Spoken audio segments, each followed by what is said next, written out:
আসসালামু আলাইকুম everyone, Naim moms কিচেনে আপনাদের সবাইকে জানাই স্বাগতম। আজকে আমি আপনাদের সাথে শেয়ার করব এই গরমে কলিজা ঠান্ডা করে দিতে টক ঝাল মিষ্টি কাঁচা আমের আইস ললি বা আইসক্রিম। আশা করছি আমার আজকের রেসিপিটি আপনাদের কাছে ভালো লাগবে। কাঁচা আমের আইসক্রিমটা তৈরি করার জন্য এখানে আমি 4টা আম নিয়েছি।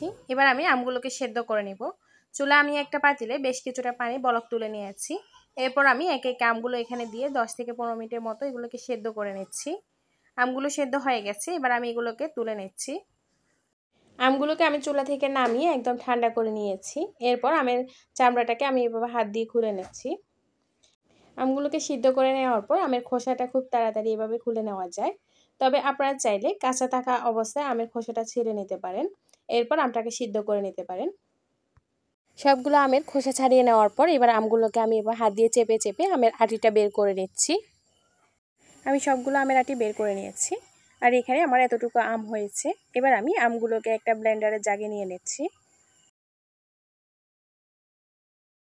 এবার আমি এখানে দিয়ে দিচ্ছি হাফ কাপ চিনি। চিনি পরিমাণটা আপনারা চাইলে বাড়িয়ে বা কমিয়ে দিতে পারেন। দিয়ে দিচ্ছি আমি এখানে 1 চা চামচ বিট লবণ। দিয়ে দিচ্ছি আমি এখানে হাফ কাপ ধনিয়া পাতা কুচি। দিয়ে দিচ্ছি আমি এখানে 1 টেবিল চামচের মতো পুদিনা পাতা কুচি। দিয়ে দিয়েছি আমি এখানে 1 চা চামচ কাঁচামরিচ কুচি।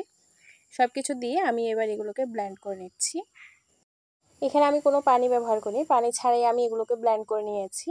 আমি এরকম একটা আইসক্রিমের ছাঁচ বা মোল্ড নিয়ে নিয়েছি। এরপর আমি এখানে ব্লেন্ড করে রাখা আমার পিউরিটা দিয়ে দিচ্ছি।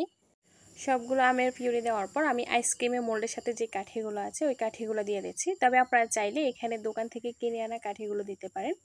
এরপর আমি এগুলোকে ফ্রিজে রেখে দিয়েছি 6 থেকে 7 ঘন্টার জন্য। 6 থেকে 7 ঘন্টা পর আমি এগুলো ফ্রিজ থেকে বের করে নিয়েছি। ফ্রিজ থেকে বের করে আমি 10 মিনিটের মতো বাইরে রেখেছিলাম। এরপর আমি এগুলোকে মোল্ড থেকে বাইর করে নিচ্ছি। কাঁচা আমের আইসক্রিমগুলো দেখতে যেমন সুন্দর, খেতেও কিন্তু অসম্ভব মজাদার, টক ঝাল মিষ্টি। আশা করছি আমার আজকের রেসিপিটি আপনাদের কাছে ভালো লেগেছে। বিদায় নিচ্ছি আজকের মতো। ভালো থাকবেন সবাই। আসসালামু আলাইকুম।